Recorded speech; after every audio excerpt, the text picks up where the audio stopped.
Here's how you can send large videos on Discord without Nitro. First, open the Google Drive app on your mobile phone. Now tap on the plus icon at the bottom right corner. From the menu, tap on Upload File. Then tap on Photos and Videos.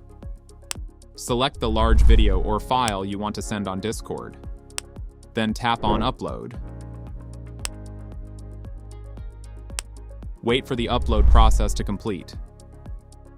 Once the upload is finished, tap on the three dots icon beside the uploaded file. Here, select the Manage Access option. Now, tap on the Restricted option. And then change it to anyone with the link. After that, tap on the link icon in the top right corner. The link is now copied to the clipboard.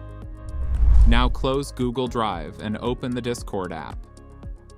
Go to the chat or server where you want to send the large file.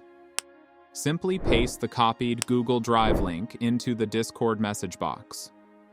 Then tap on Send. Now anyone with the link can open, view, or download the large file directly from Discord without Nitro. And that's it.